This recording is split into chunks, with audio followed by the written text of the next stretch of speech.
یا ایھا الذین آمنوا اتقوا اللہ، اے ایمان والو اللہ سے ڈرو، اور خانقاہوں کا بالخصوص خانقاہی نظام کا اور علماء حق کا سب سے پہلا یہی پیغام ہے کہ اتقوا اللہ، اللہ سے ڈرو، دل میں اللہ کا خوف پیدا کرو، تقوی اختیار کرو۔ تقوی کی تعریف کیا ہے؟ اگر ایک لفظ میں تقوی کی تعریف کر کے آگے جاؤں، کیونکہ یہ ہمارا خانقاہی نظام کا سب سے پہلا پیغام ہے کہ انسان صاحب تقوی ہو جائے۔ تقوی کسے کہتے ہیں؟ یعنی جہاں اللہ کریم نے انسان کو حاضر ہونے کا حکم دیا ہے نا، وہاں سے کبھی اللہ انسان کو غیر حاضر نہ پائے، اور جہاں اللہ تعالیٰ نے انسان کو غیر حاضر رہنے کا حکم دیا ہے وہاں کبھی اللہ تعالیٰ انسان کو حاضر نہ پائے۔ اس کو تقوی کہتے ہیں۔ سب سے پہلے انسان کے لیے ضروری ہے کہ وہ تقوی اختیار کرے، اللہ کا خوف اپنے دل میں لائے، اور اللہ کریم ارشاد فرماتا ہے کہ اے ایمان والو اللہ سے ڈرو، اور ایسے ڈرو جیسے ڈرنے کا حق ہے، صرف زبانی کلامی نہیں۔ اگر اس وقت ایک مجمع میں کوئی ہم سے سوال کرے کہ بھئی تم اللہ سے ڈرتے ہو، تمہیں اللہ کا خوف ہے، تو یقیناً کوئی ایسا نہیں ہوگا جو کہے کہ نہیں میں اللہ سے نہیں ڈرتا۔ ہر ایک کہے گا کہ الحمدللہ میں اللہ سے ڈرتا ہوں۔ لیکن اگر ہم اپنے حالات پہ نظر ڈالیں نا تو ہمیں شرمندگی ہوگی، ہمیں اپنے معاملات کچھ برعکس نظر آئیں گے۔ ہم گناہ کرنے سے پہلے آگے بھی دیکھتے ہیں اور پیچھے بھی دیکھتے ہیں، دائیں بھی دیکھتے ہیں اور بائیں بھی دیکھتے ہیں کہ کوئی انسان دیکھ تو نہیں رہا۔ اگر کوئی انسان دیکھ رہا ہو تو ہم گناہ نہیں کرتے۔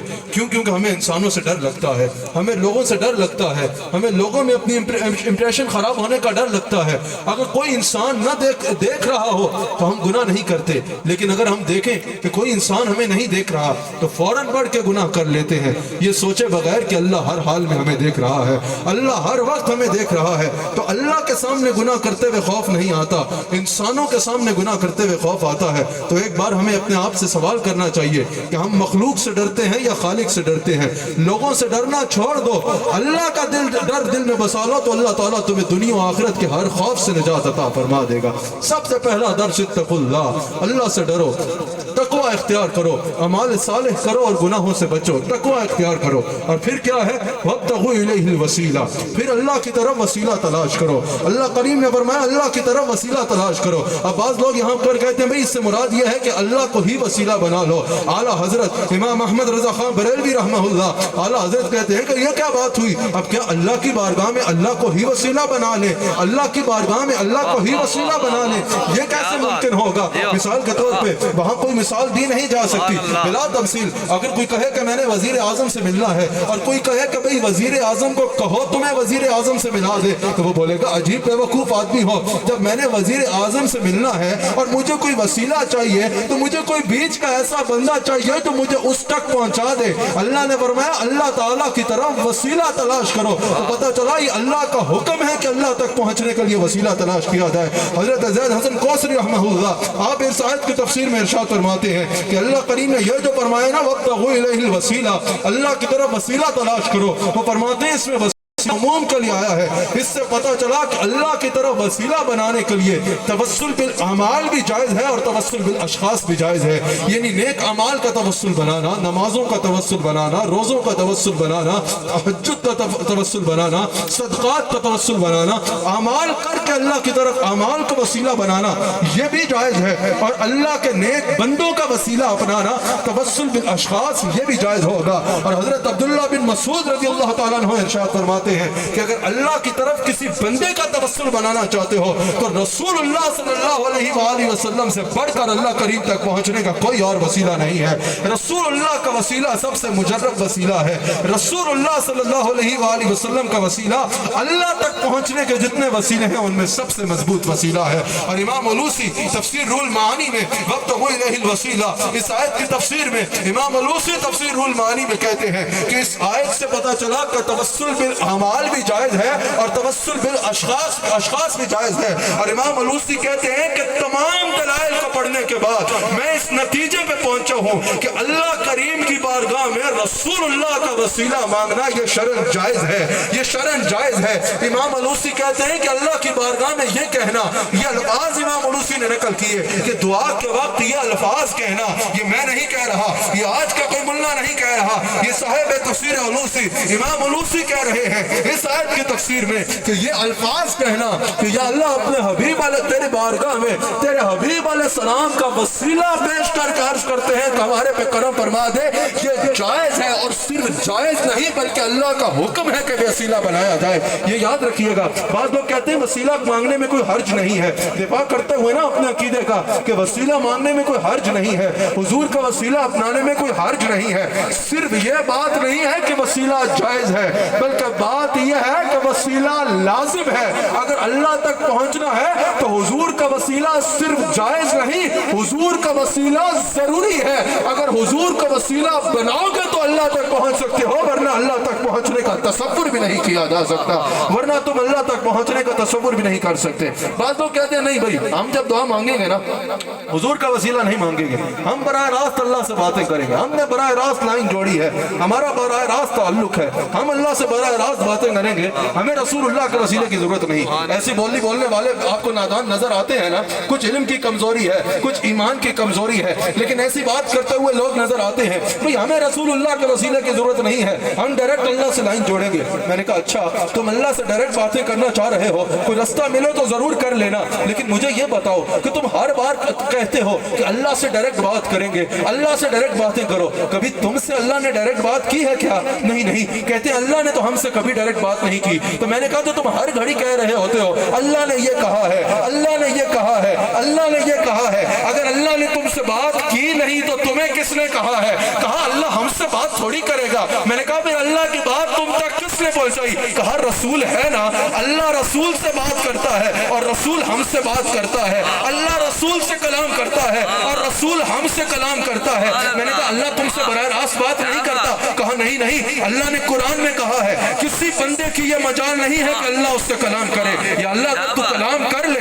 कहा हमारी शान ये है, हम जिससे कलाम करें वो नबी बन जाता है, और फिर हम नबी के जरिए से लोगों से कलाम करते हैं। मैंने कहा चलो कभी ऐसा हुआ हो कि अल्लाह ने आपके दादा जान से बात की हो? कहा नहीं नहीं, दादा को भी नहीं है एजाज मिला। मैंने कहा कभी परदादे से बात करनी हो?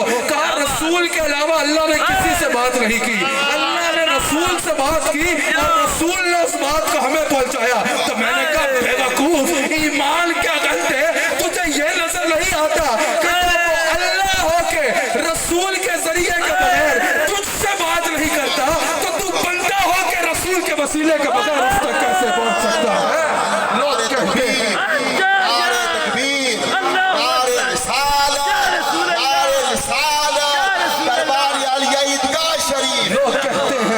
खुदा चाहिए, हम भी कहते हैं हाँ बाखुदा चाहिए, पर खुदा तक पहुंचने का जीना तो हो, हाथ में दामने मुस्तफा चाहिए, हाथ में दामने मुस्तफा चाहिए। जवाब लोग ऐसे हैं, यहाँ बड़े गौर से इख्तिलाफ भी सुनिएगा और जवाब भी सुनिएगा, मैं उनका इख्तिलाफ भी रखूंगा और जवाब भी रखूंगा।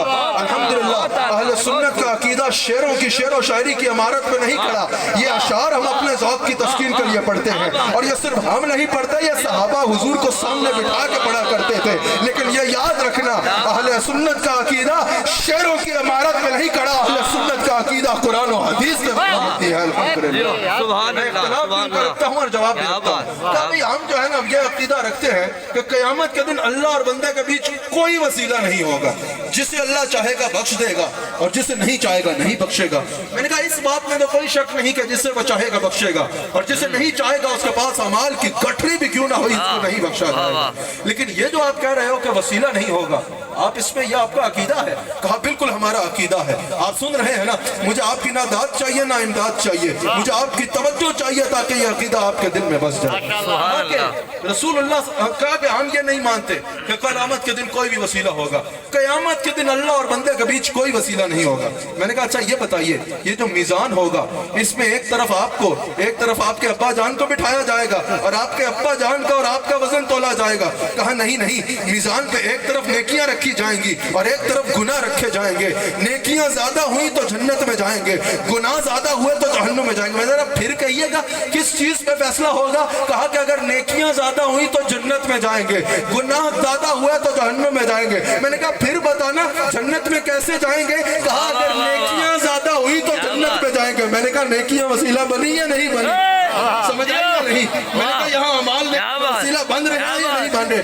ठीक है, हाँ हाँ ये बात पसंद आ गई, अमाल का वसीला बन गए। हाँ, इसमें एक हदीस भी याद आ गई, वो गार में चले गए थे, अमाल का वसीला दिया, पत्थर हट गया। हाँ हाँ ठीक है, अमाल का जो है वसीला हम मान लेते हैं। मैंने कहा अब क्या झगड़ा है? कहा तुम तो रसूल का वसीला मांगते हो, तुम तो दाता अली अजमेरी का वसीला मांगते हो, तुम तो गौस आजम का वसीला मानते हो, तुम तो बहाउद्दीन नक्शबंद का वसीला मानते हो, तुम तो मुजद्दिद अल-फ़सानी का वसीला मानते हो। कहा हम ये वसीले नहीं मांगते, हम कहते हैं ये अशखास के काम नहीं बनती। मैंने कहा बाकी औलिया तो हुजूर के दर के नौकर है ना, तुमने कहा कि रसूलुल्लाह का वसीला नहीं मानते। कहा नहीं मानते। कहा हम इतना तो मान गए कि नेकियां वसीला बनेगी, ज़ाहिर है मीज़ान पे नेकियों में तोले जाना है। कहा लेकिन हम रसूलुल्लाह का वसीला नहीं मानते। मैंने कहा चलो इस पे बात कर लेते हैं। मैंने कहा ये बताओ कि ये जो मीज़ान पे नेकियां तोली जाएंगी, इसमें अगर कोई नाखून भी इस तरतीब से काटता हुआ जिस तरतीब से रसूलुल्लाह ने काटे, क्या ये अमल मीज़ान पे रखा जाएगा? कहा बिल्कुल रखा जाएगा, रसूलुल्लाह की अदा है, सुन्नत है, वसीला नजात बनेगा। मैंने कहा अगर कोई जूते भी झाड़ के पहने, इस तो यकीन इस सोच से कि रसूलुल्लाह ने जूते झाड़ के पहने, क्या ये अमल वसीला नजात बनेगा? कहा बिल्कुल हुजूर की अदा है, सुन्नत है, वसीला नजात बनेगा। मैंने कहा अगर कोई किसी को मुस्कुरा के देख ले इस नीयत से कि रसूलुल्लाह ने ऐसे किया, क्या ये अमल वसीला नजात बनेगा? कहा बिल्कुल रसूल की अदा है, सुन्नत है, वसीला नजात बनेगा। मैंने कहा अगर कोई खाना उस अंदाज से खाए जिससे रसूल ने खाया, क्या ये अमल वसीला नजात बनेगा? कहा बिल्कुल हुजूर की अदा है, सुन्नत है, मीज़ान पे रखा जाएगा, वसीला नजात बनेगा। मैंने कहा अरे जाहिल इंसान, जिसकी अदाएं वसीला बन रही है उसकी जात का आलम रही है, अदाएं बख्शिश का वसीला बन रही है, उसकी जात अक़दस का आलम क्या होगा? क्या बात है, सुभान अल्लाह। अल्लाह के कामिल वली माजी करीब में ही गुजरे हैं, आज भी जन्नतुल बकी में रौनक अफरोज है। उनके फैजान से एक आलम जो है वो मुस्तफीज हुआ। कुतुब मदीना हज़रत ज़ियाउद्दीन मदनी रहमतुल्लाह, हज़रत ज़ियाउद्दीन मदनी रहमतुल्लाह अलैह, उनके पास एक मर्तबा एक शख्स आया, कहा कि मैं अमाल का वसीला मानता हूँ लेकिन रसूलुल्लाह का वसीला नहीं मानता। क्या कहा कि मैं अमाल के वसीले को तो जायज़ समझता हूँ लेकिन रसूलुल्लाह सल्लल्लाहु अलैहि वसल्लम के वसीले को जायज़ नहीं समझता। आपने फरमाया अच्छा, आपने फरमाया मुझे ये बताओ, तुम अमाल के वसीले को जायज़ समझते हो, तुम्हारे पास कोई ऐसी नमाज है कि जिसके लिए तुम्हारे पास गारंटी हो कि ये मकबूल है? कहा नहीं, कोई ऐसी नमाज नहीं है।